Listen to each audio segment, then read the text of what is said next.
Welcome back, chapter 20. Max was frowning.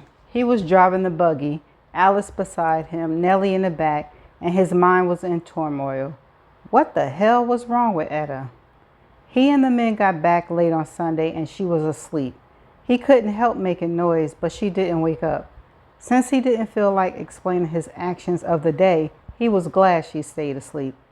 When he got up the next morning, he was concerned that she was still hard asleep, but Alice said Etta was exhausted, almost as though she was guilty of something. Alice had hurried out the room. Max spent the day outside catching up on work.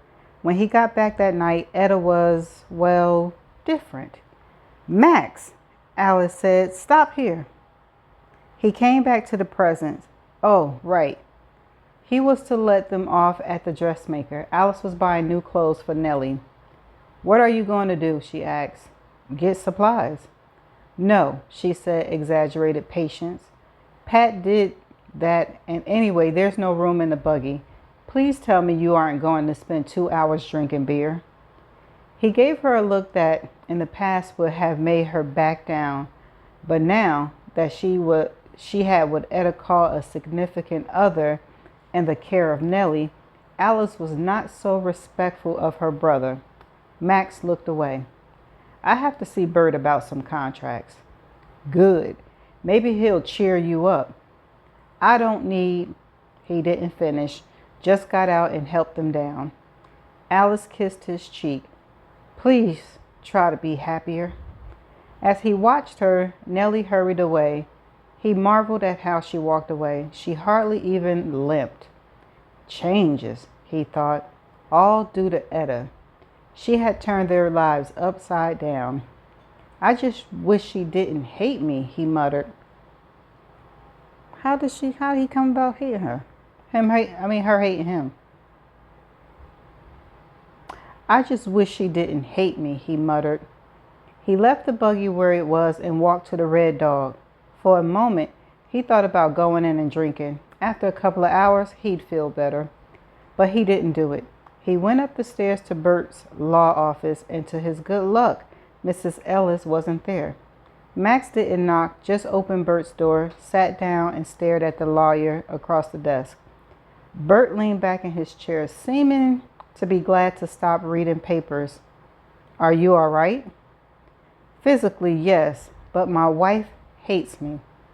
That's bad. Did she tell you why? Besides about Sunday? She hasn't said a word about that. Bert, oh, it's a misunderstanding. Got it. Bert's mouth dropped open. Cornelia has not stopped bawling me out. In 2 days, she said more words than I read in all of law school.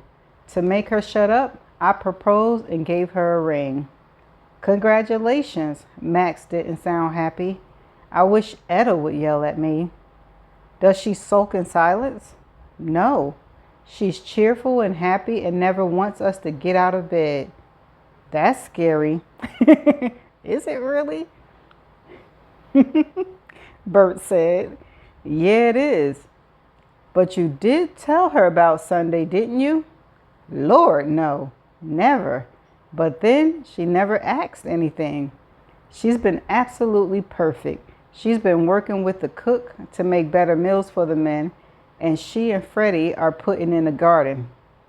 Sounds like she's bossing people around. Cornelia says Etta's good at that. She said Etta is worse than her father. Max gave a one-sided grin. 2 rattlers in a pit. The men looked at each other in understanding. On Sunday, they spent a lot of time together and they became friends. One of the things that bonded them was the ferocity of their women. They both liked that about them. It all sounds good, Bert said. Not really. Etta won't leave home. She doesn't want to see anyone. She just wants to cook and... He raised an eyebrow, silently saying that Etta was insatiable in bed. Bert was obviously not understanding Max's problem. Max looked at his friend. Etta is different from other people. She seems to have things she has to do. Bert nodded. Like putting me with Cornelia and Alice with the blacksmith? Yes. Bert used his lawyer brain of figuring things out. She has things she needs to do, but she's not doing them. Is that what you're worried about? Max nodded. Since Sunday, it's like she's afraid of something. I asked her about it, but she won't tell me what it is. She says she's not angry, but maybe she is. I don't know what's wrong, but she is doing the things she said she wanted to do. Did she tell you what they were? More or less, Max laughed. You know Henry, the painter who comes through here every few years? No, never met him. He's a nice old man. Etta wants him to meet Martha Garrett. Bert grimaced. I do know her. She chased me off her property with a shotgun. That's Martha. Etta wanted to invite her to dinner with Henry. You'd have to set up an armed guard. Exactly, Max said. It's a silly idea. Bert was looking at Max as though he were a client. Sometimes he had to work to understand what they really wanted. What else? Alice has the idea of opening a school. That sounds good. You don't know my sister. She'd lose interest in a month, but Etta said she'd seen a woman in town who could run it, but that's all. My wife refuses to come to town. Bert leaned forward. Sometimes with a woman, you just have to put your foot down. I told Cornelia we are going to move to Kansas City and she's going to create a house for us.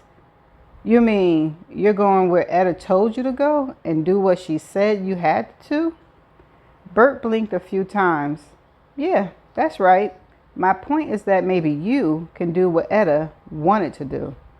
What does that mean? Invite them all to dinner. You do it. Max raised an eyebrow. Do I shake out the lace tablecloth? Get out the good glasses? Bert waved his hand. Cornelia would love doing all that. She says she owes Etta a bit in a big way. Max scoffed. Forgetting you? I'm the prize bull. Awarded to the winner. The men laughed. I have to go to KC on Friday, Bert said. I'm going to buy a piece of land. This is Wednesday, so I guess dinner will be tomorrow. Max stood up. I don't even know where the painter is, and Martha won't come. And who is the schoolmarm Etta saw leaving the dressmaker? Bert lifted his hand in surrender. All that's beyond me. Get Alice and Cornelia together. They'll solve it. He stood up. I'm not an expert on women, but it sounds to me like Etta may be nesting. Like a buffalo wallow? Like a bird, Bert said, making a nest to lay eggs for baby birds. Max's eyes widened. Oh, right, he smiled. Yeah. He turned to the door. I'll go talk to Alice now. Tomorrow we'll have dinner. Bert was grinning. You'll be the best man at my wedding? Of course. Max put on his hat. Thanks. Anytime, Bert said. Hold on. When Max was driving home, he was feeling no pain. Alice was chattering so fast he could hardly understand her. It had been an interesting afternoon. After Max told his sister about putting on a dinner for Etta and who was to be invited, Alice did everything. She found Cornelia at a shop down the street, and the two of them bullied the dressmaker into telling them who the woman was who'd been seen leaving her shop. As the woman suspected, she was a seamstress. The dressmaker was afraid Etta would take her business away, so she lied. They then planned to search for the painter. Yet again, Max was struck by the changes in his life since he married Etta. Cornelia was no longer demanding things from Max. Part of him wanted to ask her how she was dealing with her father now that he knew he wasn't going to get Max's land. But the larger part of him was too cowardly to hear the answer. The women told Max to go away while they worked. Both women knew he'd go to the Red Dog. Just you, Cornelia said and narrowed her eyes at him. If you try to corrupt Bert, I'll make you sorry. Max looked serious. I'll leave him as virginal as I found him. Cornelia glared at him, trying to decide if he was being honest or playing her for a fool. Max went to the saloon, and in defiance, he sent a girl upstairs to tell Bert. The lawyer delighted in escaping Mrs. Ellis and joined Max. They enjoyed themselves very much. The only snag came when Cornelia marched in, Alice trailing behind her. "She won't come," Cornelia said to the two men who were smiling happily. "Who?" Bert asked. "That woman, Lillian Oates. She refused to come to the dinner." Alice was looking around. "This is where Freddie worked? What are the towels for?" They were hanging down from the long bar. "Wiping their mouths from their filthy tobacco spitting," Cornelia snapped. She was staring at Max, waiting for him to solve the problem. "I don't know what to do." His head came up. Etta said she and the preacher were up here. He was pleased he remembered that. Hold on, y'all. Sorry, my page won't turn. "That doesn't make sense," Cornelia said. "Lillian is young and pretty. Tobias is neither of those." "Like you and old Bert here?" Max said. Cornelia started to protest, but it was such a nice compliment that she agreed. Alice spoke up. "We'll get the preacher to talk to her about starting a school in the church." Cornelia smiled at her. "That's an excellent idea." She looked back at the men. "Please don't get drunk. There are things that need to be done. We want to make Etta proud of us." "That is our goal in life," Bert said seriously, and the women left. The two men drank until Alice came to tell Max that it was time to leave. All in all, he was glad the horses was well trained because he was half asleep. Thursday dawned sunny and bright, and Max found he was genuinely excited about the surprise dinner that was coming. He and Alice had managed to keep all of it secret from Etta. Unfortunately, that had been too easy. The new Etta asked no questions. The woman he'd come to know asked who, what, and where about everything, and she was never without an opinion. But now she just went preparing meals and seeing to the laundry and, well, to bed pleasures. It was as though they were the only thing in life that mattered to her. She didn't seem to notice the preparations that were underway. In the afternoon, one of Keklin's men arrived in a wagon. In the back were pots of food that had been prepared for the evening. Cookie was to see to them for the dinner. Etta's food is better," the man said, his upper lip in a sneer.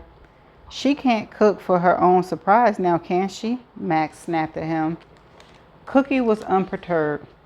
"I'm just saying that she won't like this." He carried a big iron pot away. Alice came to him and said, "Pat doesn't want to come." "Let him eat with a pitchfork and he'll be fine." Her glare made Max sign in defeat. "Tell him I'll be drinking beer, and there will be lots of beer, and you will be nice." "Always am," he muttered, then said, "I promise." With the food, the Keklin man gave Max a note from Cornelia. It was on her blue stationery that she ordered from London. It said that she found the painter, Henry Fredericks, and he was glad to come to dinner. Cornelia also wrote that she offered Martha Garrett 6 heifers if she be there, and she agreed. The last bit made Max smile. The question about Cornelia and her father was answered. To get John Keklin to part with 6 cows, Cornelia must have had to bully and berate him. It looked like she was doing well with the man. Maybe keeping his daughter's respect was more important than buying all of Kansas. 2 hours before people were to arrive, Rufus brought Etta back from where she'd been loading up on her beloved vegetables. He'd had to endure 3 lectures on the value of plant-based diet. When he said cows ate plants, she hadn't even smiled. "Could we go upstairs?" Max asked. Her eyes lit up. "Gladly." She hurried into the house and up the stairs ahead of him. Max followed. He dreaded what was coming because he didn't know how she'd react. He closed the door behind him and she put her arms around his neck. He disentangled them. I have something to tell you. She stepped back. I'm sorry, really and truly sorry. I shouldn't have done it. I know you can never forgive me, but please let me stay here. He had no idea what she was talking about. Sorry for what?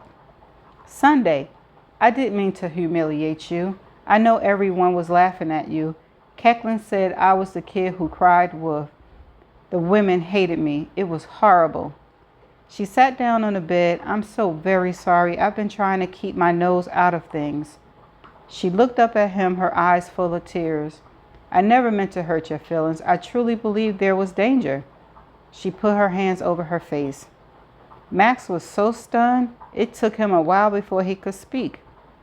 You've been dragging around here because you thought you had, what was it you said? Hurt my feelings? That is great. I can't wait to tell Bert. She looked at him. Bert? What does he have to do with this? He tried to help me figure out what was wrong with you. He sat down beside her and took her hands in his. It's true that everyone laughed at me, like they did at our wedding. Remember? He kissed her hand. Nobody teases and laughs at a man to his face if they don't like him and respect him. You think anybody ever made fun of Keklin in front of him? Max stood up. I should have told you the truth about Sunday, but I was embarrassed. Oh, see, communication go a long way. About what I did to you? Everyone knew it was me. He took a breath. That day I went to Kansas. We had a very good time. I had beer delivered and a hog. I was supposed to be some sort of rescuer, but I was,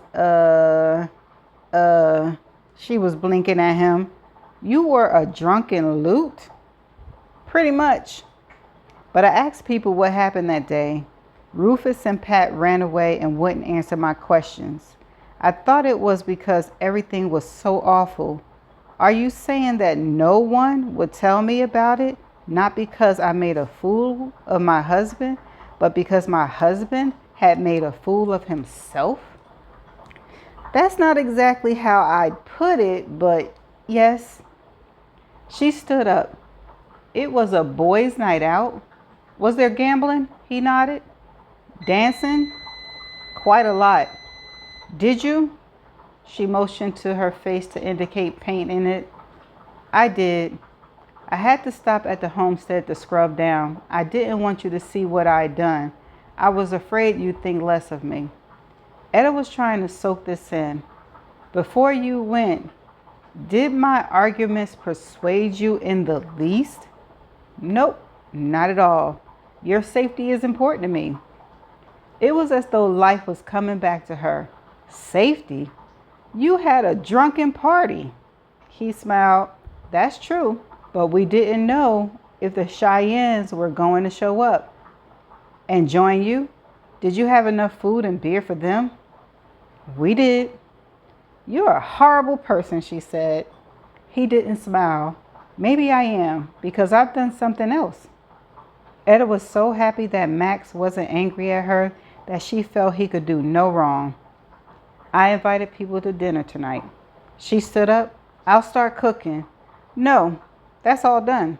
The woman who works for Keklin sent over some food. He gave a half smile. I sure couldn't leave it up to Cornelia and Alice to cook. Etta took a step back. Who did you invite? The people you wanted, he said happily. Cornelia and Alice found out who the woman at the dressmaker was, Lillian Oakes, and they found the painter, and Martha is coming.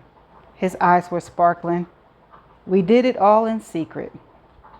And they're coming here tonight? Etta's voice was a whisper. Yes, he was smiling proudly. Etta sat back down on the bed. Then it's over. The masquerade was averted, and now Henry and Martha are here. She could hardly speak, and Lily is coming. It's all done. Max looked at her in confusion. I thought you'd be pleased. To see her again, Etta said. She was so very sick. She looked back at Max. To see her now, then go back to her not being there, I don't know if I can do it.